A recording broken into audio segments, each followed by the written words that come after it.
Sardines avec une sauce carotte tomate, pourquoi pas. Soupe udon avec des épinards, pourquoi pas. Crevettes, sésame. Décidément, je pense que la cuisine japonaise n'est pas pour moi, comme toutes les cuisines d'ailleurs, car je n'aime pas du tout cuisiner. En revanche, les montres, ça, j'aime bien. Aujourd'hui, j'ai le plaisir de vous retrouver, chers amis, en direct de l'hôtel Anna, rue du 15 septembre, au numéro 17, pour vous parler de deux exceptionnelles nouveautés à mon sens, SLG W004 et SLG W005, qui sont finalement des recréations ou rééditions, comme vous préférez, de la célèbre 45GS de 1968, équipée d'un calibre de fou. Les finitions sont parfaites. Franchement, on va vous parler évidemment du côté collection vintage de ces montres-là, de l'inspiration qu'elles ont dans le passé, dans les années 60, mais elles sont plus que jamais inscrites, pertinentes et cohérentes en 2024. Et avant la cuisine japonaise, on vous parle de montres. C'est parti.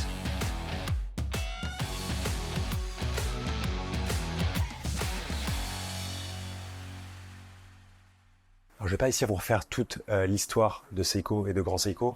Pour ce qui est vraiment de la partie Grand Seiko, je vais remettre des vidéos juste ici, où avec Cyril notamment, on parlait de l'évolution, du style et du design et de quelques mouvements mécaniques d'importance chez Grand Seiko. En revanche, aujourd'hui, je vais plus me concentrer sur la référence, la célèbre référence 45 GS qui est apparue en 1968 avec un mouvement qui bat à la chamade puisqu'il bat à 36 000 alternances par heure. Plus important que les différences de mouvement, quand on parle vraiment de style chez Grand Seiko, on fait toujours référence à la 44 GS, à la 45 GS, parce que ça introduit vraiment les points de grammaire du design si chers à la marque. On pense évidemment aux surfaces planes, parce que c'est vrai qu'on a l'impression qu'on regarde les cornes d'une 45 GS qu'il y a un petit peu d'arrondi, mais il n'y a pas du tout d'arrondi. En fait, cette notion de polissage Zaratsu, qui est un polissage proche de la perfection, voire parfait, il se fait vraiment sur les surfaces qui sont complètement planes. Et ça se voit quand on prend la montre et qu'on regarde finement les angles. C'est assez impressionnant. On a l'impression qu'il y a des courbes. Mais en fait, il n'y a que des angles. Et ça, c'est la beauté de la grammaire du design Grand Seiko.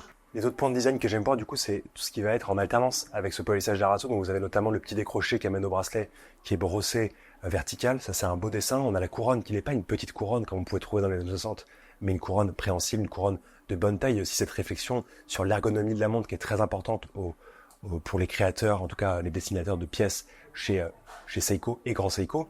Et vous avez aussi comme ça les détails du cadran qu'on va retrouver, notamment les aiguilles dauphines facettées. Alors on n'a pas encore les aiguilles dauphines larges qu'on connaît, mais dans les index qui sont pas de petite taille, qui sont pas énormes non plus, mais qui sont aussi facettées, ça donne du corps à un cadran qui est vraiment simple. Et ça, c'est que du plaisir. Ça, c'était vraiment pour vous remettre un peu dans le contexte historique de la 45 GS de 1968. Et aujourd'hui, en 2024, Grand Seiko a voulu rendre hommage à ces deux pièces en les recréant d'une certaine manière.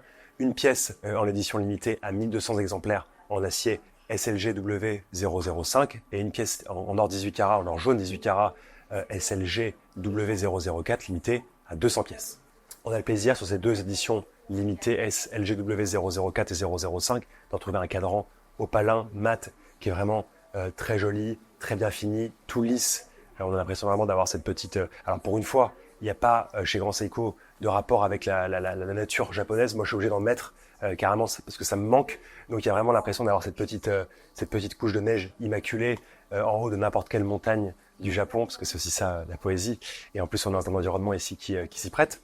Ce que là, c'est qu'on a vraiment un cadran opalin mat qui est très doux. C'est le côté sympathique de cette pièce, avec des index donc en or jaune pour la pièce en or jaune et des index en acier pour la pièce en acier. On a le plaisir de retrouver évidemment d'un côté des aiguilles dorées, de l'autre des aiguilles argentées, toujours avec cette petite forme dauphine facettée, et sont les petites. Donc elles sont vraiment très fines, très chic, très élégantes. Parlons du diamètre un instant. Pour moi, il est fantastique. 38,8 mm pour une épaisseur de 10,4 mm.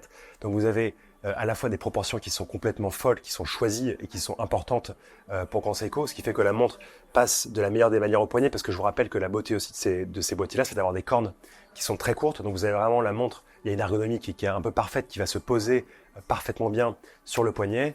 Et tout cet effort de proportion au niveau du diamètre, il est combiné à cette épaisseur folle de 10,4 mm. Alors certes, on a l'utilisation d'un calibre mécanique et un montage manuel, mais vraiment du coup, le côté petit diamètre, ou en tout cas diamètre de bonne taille avec une bonne épaisseur, fait que la montre est vraiment un délice à porter et surtout à regarder. Au détail intéressant du cadran, c'est qu'on va retrouver à midi, on applique la mention Seiko, et à 6 heures, on applique la mention GS pour Grand Seiko, parce qu'il faut savoir que quand Grand Seiko apparaît en 1960, pour faire un peu le choc, l'introduction, le coup de début, on va avoir Grand Seiko qui est en lettres pleines sur les cadrans, et après il faudra attendre 2017 et le retour un peu en force de Grand Seiko pour voir Grand Seiko sur les cadrans. Mais vous avez toujours en fait Seiko derrière et la mention GS, enfin, les lettres en tout cas pour Grand Seiko. Le détail ici qu'il faut absolument pas manquer, en dessous de ces appliques GS, c'est 36 000 high bits. Là évidemment c'est une référence directe au mouvement haute fréquence. À l'époque le CLR calibre 45-20 de chez Grand Seiko et aujourd'hui le calibre 9S à 4. Et ça c'est la deuxième partie dont je vais vous parler qui est pour moi la plus belle ici, c'est la partie du mouvement. Il y a deux choses à mon avis qu'il faut retenir sur ce magnifique calibre et nouveau calibre surtout 9S à 4 à remontage manuel. La première, c'est vraiment visuel, c'est au niveau des finitions. On a la chance d'avoir un vert saphir au dos de la montre parce que franchement ce mouvement il est divin, il est magnifique. La première chose qui choque, c'est quand on retourne la montre, on a l'impression vraiment que le calibre il est collé au vert saphir. Ça, c'est une impression qui est assez dingue. On a l'impression qu'il n'y a pas de verre en fait pour protéger. Aussi, l'œil il peut se balader un peu partout sur ce calibre et voir tous les détails de finition. Tout d'abord, les côtes de Shizukushi. Alors j'appelle ça les côtes de Shizukushi parce que c'est le lieu de fabrication au Japon de ces divins mouvements. Et vous savez qu'on aime bien chez les rabilleurs différencier un peu les différentes côtes. On a les côtes de Genève, les côtes de Glacuteux. Et là voilà, ces côtes particulièrement japonaises. On voit que le travail de la côte il est bien profond, ce qui fait qu'il y a un jeu avec la lumière qui est assez fou entre les différentes bandes de finition. Ça c'est le premier détail qu'on remarque parce que vraiment c'est sur un mouvement mécanique à remontage manuel, on n'a pas la masse oscillante qui va cacher un peu ces ponts-là. On a vraiment la finition qui nous arrive en pleine tronche. Et ça, c'est beau. Deuxième finition que j'aime beaucoup, c'est la technique d'anglage. C'est-à-dire que vous avez en fait toutes les extrémités des ponts qui ne sont pas naturellement laissées de cette façon-là, qui sont décorées par en fait un plat. On vient en fait angler tous ces ponts-là et les polir à la main, ce qui fait que vous avez vraiment un très joli détail de polissage, donc de reflet de la lumière sur tous les angles. Et enfin, ce qu'on aime particulièrement sur ce mouvement, c'est le fait d'avoir un pont de balancier qui sont entre guillemets un peu traversants et qui viennent soutenir le balancier. Et ça, c'est un détail en tout cas graphique, visuel, très agréable au sein du mouvement. La beauté face au regard quand on tourne la montre et l'impression justement qu'il n'y a rien qui nous sépare du mouvement et que ce mouvement-là, toutes les finitions nous sont offertes de la plus belle des manières. Grand 2, c'est la technologie et l'innovation qui sont placées au sein de ce mouvement 9S 4. 9S à 4, c'est 80 heures de réserve de marche. C'est un mouvement mécanique à remontage manuel. Et un peu comme dans le Kodo, un peu comme dans ce tourbillon fantastique qu'on aura l'occasion de vous présenter bientôt, et ça va être aussi un peu un grand moment entre vous et moi, c'est le fait de ne pas avoir laissé au hasard les sonorités du mouvement. Kodo, vous avez vraiment cette cage de tourbillon qui marque la seconde, et quand on tend l'oreille, on l'entend vraiment, et ça a été fait en sorte un peu, si vous voulez, comme dans toutes les marques de voitures allemandes, où vraiment le claquet de porte se fait d'une certaine manière avec un certain bruit, où on travaille ce mouvement-là parce que c'est un signe de qualité avant toute chose. Et ici, on a vraiment tout ce qui va être au niveau du rocher, au niveau du remontage manuel, du clic qu'on va écouter, vraiment une qualité, une sonorité parfaite. Et ça, c'est très agréable puisque c'est un mouvement remontage manuel qu'on va quand même remonter tous les 2-3 jours. Et franchement, c'était important de travailler cette sonorité.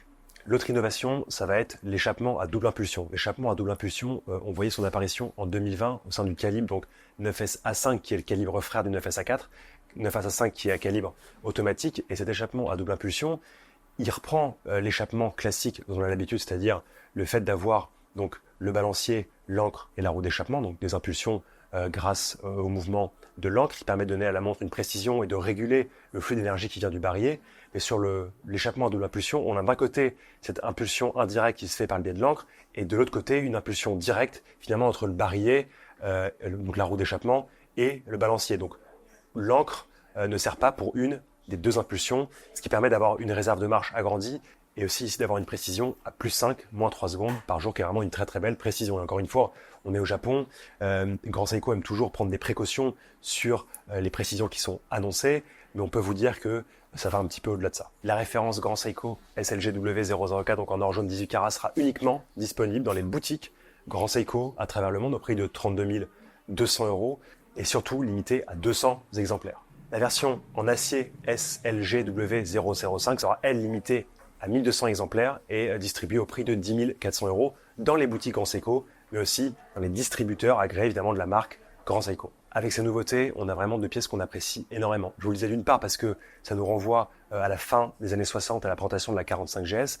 mais aussi parce que finalement, ce design, il est parfait en 2024. Ce design, il est parfait. On a toute la qualité, tous les angles d'un boîtier, soit en or, soit en acier, Grand Seiko, avec tous les détails qu'on aime chez Grand Seiko, même au sein du cadran.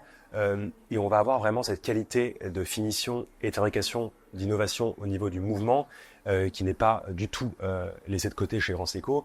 Et ça, aujourd'hui, c'est très important pour les gens qui vont acquérir une Grand Seiko. C'est bien d'avoir le visage qui nous a tant fait vibrer finalement dans les années 60 et toute son évolution par la suite. Mais c'est aussi important d'avoir un mouvement de qualité qui va durer, qui a une empreinte de fabrication qui est totalement exceptionnelle. Et j'avoue qu'on se perd, on a le regard qui se perd aisément dans la beauté de ce mouvement. Et ça, c'est la grande réussite, à mon avis, de Grand Seiko aujourd'hui. Voilà, je pense qu'il n'y avait pas mieux que cet écrin du 17 rue du 4 septembre à l'hôtel Anna. Je vous encourage à venir. Alors, il n'y a pas du tout de collaboration ou de choses comme ça. C'est juste que quand on cherchait naturellement un lieu avec une influence japonaise, on a pensé à cet établissement qui a ouvert il y a 1 an. Et nos amis de chez Grand Seiko, évidemment Charlotte et Cyril, qu'on salue, ont tout de suite pensé à cet hôtel de qualité. Et du coup, c'est vrai que pour présenter des montres pareilles, je pense que c'était un bon moment. J'ai passé un bon moment avec vous. J'espère que vous avez apprécié la qualité de ces montres. Et on se revoit très bientôt pour une prochaine vidéo. Je vous ai dit, Kodo arrive. Ça va être un très très bon moment. Donc surtout, n'oubliez pas de vous abonner. Ça, c'est vraiment la meilleure excuse pour s'abonner. Merci.